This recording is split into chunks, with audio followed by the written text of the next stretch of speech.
Hello everyone, welcome back. I'm glad you're here. So today what we're going to be looking at in the next part of the Advanced Higher Physics course is angular motion, and specifically motion in a circle. Oh, this is a topic that's been coming for ages. I'm excited about this one. Let's get started. Right, so we're going to look at the motion of a circle first. And what we're first going to look at is angular velocity. Now, I've drawn a wee diagram here, and angular displacement, as you can see in the middle, is angle theta.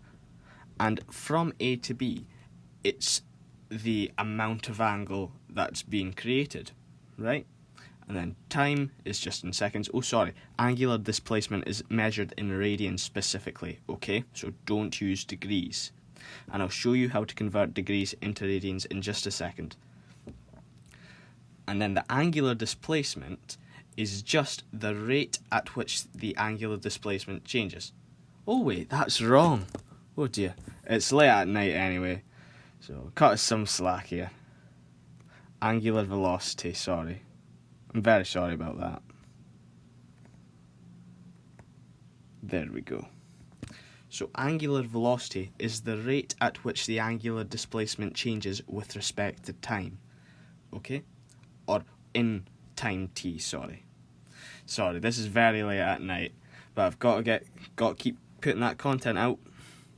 So as you can see at the bottom, we have this very simple equation here, and at the top is the angular displacement, and then at the bottom is time. So it's very much like speed, distance, time formula, only with angles. Right, but there's one thing to really remember. Angular velocity is the rate at which angular displacement changes in time t. Okay? And now I will show you how to convert degrees into radians. Sorry. So, we have this formula up here. Theta equals displacement over r. And when we're talking about the displacement, we're talking about the arc length, alright? So from A to B, that's the arc length, and that is s. Let's just write that there for you. And then r is the length of the radius, okay? So 1 radian equals 1 over 1, which means the arc length equals the radius, right? But say, for instance, if we had, 30 degrees, alright? How do we convert that to radians? Well, we times by pi, and then we divide by 180. If you're not familiar with this, then I suggest you watch some maths videos on how to convert this. This is the very first part of the Advanced Higher Maths course here. So 30 times by pi equals... So that equals pi over 6 radians. Okay? And then 1 whole turn in a circle is called a revolution. Okay? And that's 360 degrees. And if you do 360 times by pi divided by 180, you get 2 pi. And there you have it. That's a key part of information you need to know. 1 full revolution is 2 pi radians. Okay? Important thing to remember here. So, for an example, a fan spins at 150 RPM. That stands for revolutions per minute. What is the angular velocity? Well, let's look back here. Just one more page.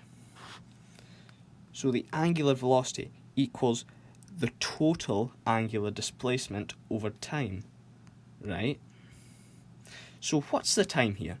Well, it's 150 in 1 minute. So the time is in seconds. 1 minute is 60 seconds. So we can write the equation here.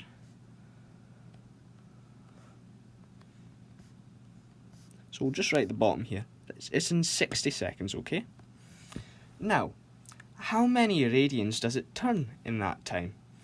Well, 1 full revolution is 2 pi radians, okay? And how many of those does it do in 60 seconds? Well, it's 150 in 60 seconds. So, we must have 150 times by 2 pi over 60. And if I'm not wrong in my calculations, this was pre-done, That's 15.7. Now, what's the units for angular velocity? That would be radians per second, not rads. Okay, that's a different thing. Radians per second. I actually got confused on that at the start. I started calling it rads, and the embarrassment. Now, for the next part. Well, if we can have angular velocity, why can't we have angular acceleration? Right? So, at the top left, we have a derivative for theta with respect to time, and that gives the angular velocity. So it's the change in angular displacement, angular displacement over the change in time. So if you're given an expression for angular displacement, you can is that correct? Yes, you can differentiate it in order to get angular velocity, and then again if you want to get angular acceleration. So angular acceleration is only the rate of change of angular velocity. Okay? I can't remember whether I just said angular velocity or angular acceleration, so I'll do it again. I'm very sorry, this is very late at night. But angular acceleration is the rate of change of angular velocity in time t. Okay? And we can see at the bottom here, that's omega f, which stands for angular velocity final, minus angular velocity initial, divided by time t. And then at the top right is the Leibniz notation for the derivative of angular acceleration. Alright? Now, on to the next part. Angular dynamics gets quite complicated afterwards as we go into more advanced stuff. Now the next part to look at is tangential velocity. Now personally, I don't know why, but I struggled to understand this first. It took quite a while reading back the same paragraph. It's just one of those things that happens to people, right? These dots have rubbed out for some reason. But what is tangential velocity? So say this blue line along here, right,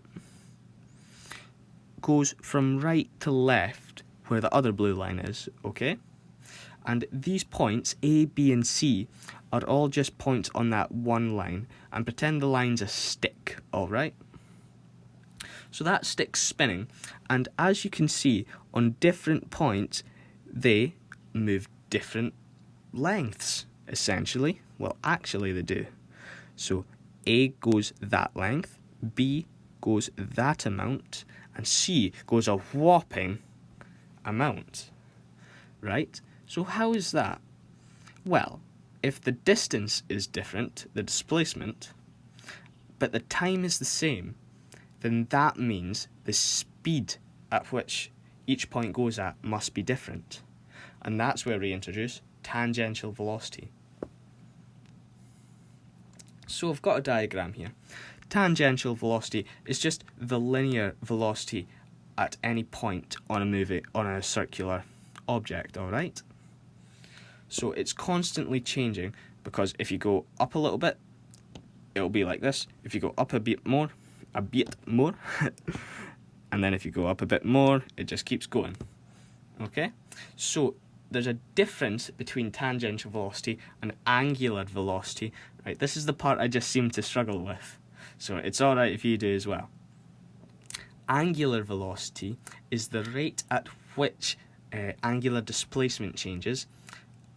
Tangential velocity is the rate at which the displacement of the curve changes. Alright? So S equals r theta. So we saw this from earlier. I just wrote it as, I'll write it in red actually. I just wrote it as theta equals S over r for calculating stuff in radians. Okay? But we can get an equation for tangential velocity if we differentiate it. Okay? Oh, we're using calculus again. This is getting fun. So if we differentiate it with respect to time, then it becomes ds over dt equals d over dt r theta. Now, if you're confused about this notation, which I could understand some people are, since the higher maths course doesn't tend to use it for whatever reason. I don't understand why. But this is essentially dr theta over dt. But since it's got more than one term, then you just put it as d over dt r theta. Alright? I think I explained that in an earlier video. And so if we differentiate it, well, what does ds over dt equal to? It's equal to velocity, but we're just going to put velocity subscript t here. Okay? I've covered this in an earlier video, so if you'd like to check that out, that would be absolutely amazing. It would help you understand more. So what we're going to do on the right hand side now, in the circle, is that we're going to put theta on top and keep timesing by r. Okay, so what I mean is, we're just going to put theta back up there, and we're just going to keep r down here. Okay? It still means the exact same thing, because what this thing in the red circle means is d over dt times r theta. And if you times by that, then you still get d theta r over dt. But we're just going to keep the r out of the fraction. Okay? And then that gives us vt equals r, which is the radius, times by d theta, which is change in angular displacement, over the change in time. So that's just the derivative of angular velocity. So then we get the term right here, tangential velocity equals the radius times by the angular velocity. And then that means that tangential velocity is directly proportional to the length of the radius it's on and the angular velocity of that moving object. Okay? And by the way, just FYI, the further out you go from the centre of a circular moving object, the faster your tangential velocity will be. Okay? Now, again, if we can have tangential velocity, we can have tangential acceleration. There's no stopping it. Who says we can't? So we do the exact same process again. We take the equation from what we've just calculated, we differentiate it with respect to time. So dv over dt equals d dt wr, or omega r, sorry. And then dv over dt gives acceleration, but we're going to put subscript t for tangential acceleration. And then we're going to do the same thing with the differential, r times d omega over dt, and then that gives us the equation tangential acceleration equals the radius times by the angular acceleration, meaning that the tangential acceleration is directly proportional to the angular acceleration and the radius. Now, tangential velocity is different for any point on a moving circle or stick, perhaps, where it's moving like that.